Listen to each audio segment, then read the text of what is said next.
para os 100 dias, primeiro como um plano ambicioso.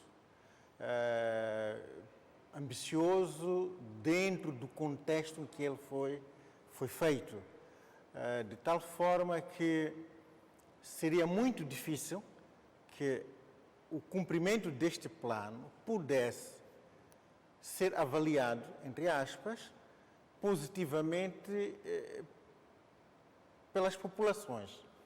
Nós podemos fazer duas dimensões de análise, uma que é quantitativa, esta dos 96%, e a outra seria uma análise em função dos resultados reais para a vida das pessoas. Quer dizer, para a vida, o impacto. Portanto, o impacto dos 100 dias não pode ser impacto para as pessoas, para o agricultor, para o cantineiro, para o estudante, para o professor. O impacto não é por aí além muito satisfatório.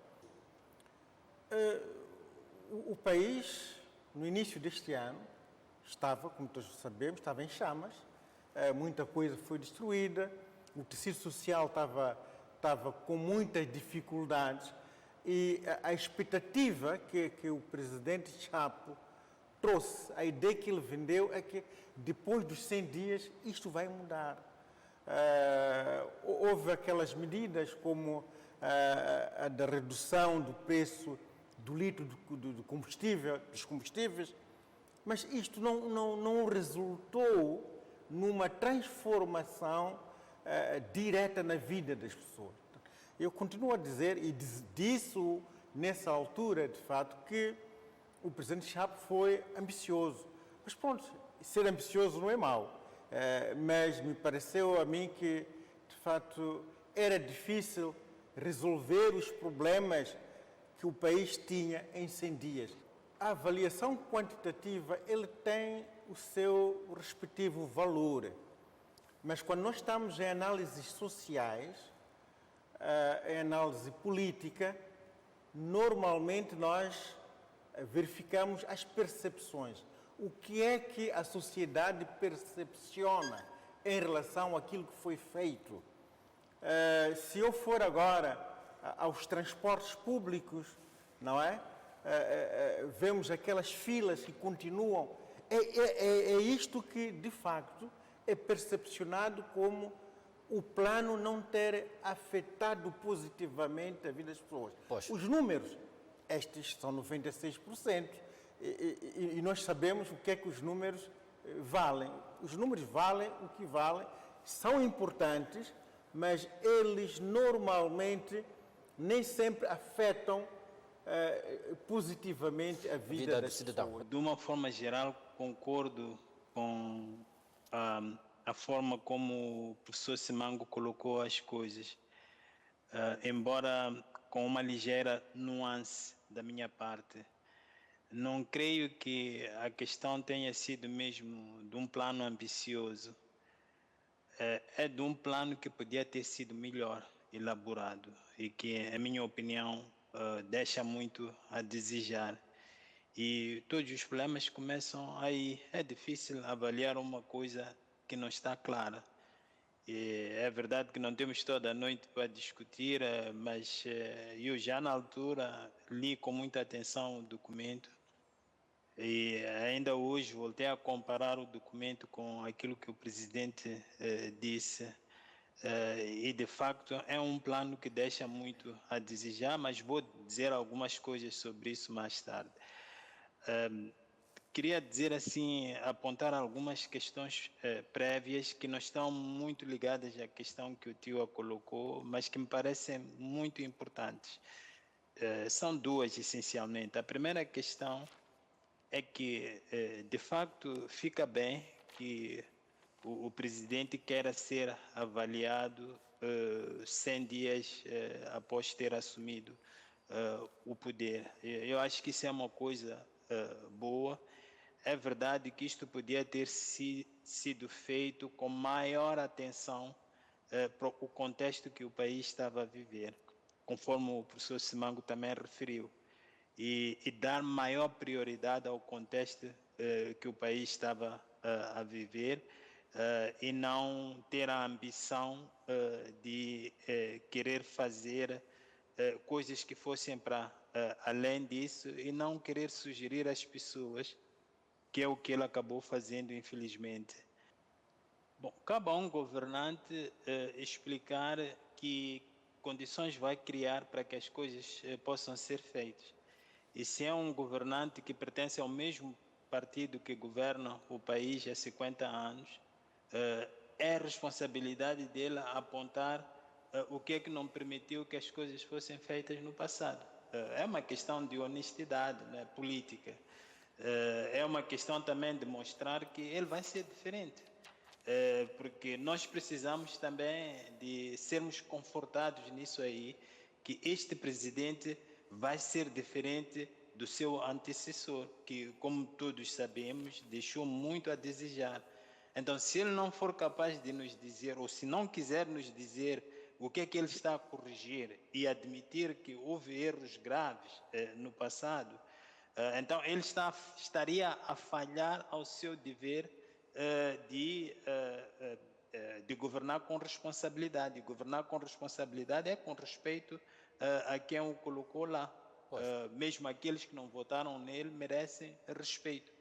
Mas então é isso aí. Agora, o segundo aspecto, só para terminar o raciocínio, o segundo aspecto tem a ver com a comunicação política, porque o presidente entrou bem quando fez o seu discurso inaugural, e uma coisa que ele enfatizou naquele discurso foi que ia prestar muita atenção às despesas. Agora, eu tenho muitas dificuldades em entender qual é a necessidade de fazer uma cerimônia tão aparatosa como aquela ali para falar dos 100 dias. Ele podia fazer isso aí num discurso a partir da presidência, podia fazer isso aí numa conferência de imprensa, que eu acho até que seria melhor, porque daria oportunidade ao povo com quem ele quer falar, para o interpelar através da imprensa, através dos jornalistas. Quando eu digo que é uma questão de comunicação política aqui, é que, por um lado, há a intenção de conter despesas e, por outro lado, há pessoas que abandonaram os seus postos de trabalho, a sala de conferência estava cheia, abandonaram os seus postos de trabalho para ir ouvir uma coisa que podia ter sido comunicada facilmente através de um discurso, ou melhor ainda, no espírito da comunicação política, num contexto em que ele pudesse ser interpelado. Muito então, esses pontos prévios, para mim, bom, já dão uma indicação da leitura que eu faço de tudo isto aqui. Eu emprego um esquema analítico para analisar política pública. Política pública, para mim, analisa-se a partir dos seus objetivos, o que se pretende alcançar, a partir das medidas que são tomadas para alcançar esses objetivos e, em terceiro lugar, a partir das condições que são criadas para que essas medidas sejam eficazes. Portanto, três elementos muito importantes. Então, de facto, ele está bem na definição dos objetivos, até certo ponto, sobretudo a questão de criar a estabilidade econômica e social, não é? Esse é um grande objetivo, muito bom.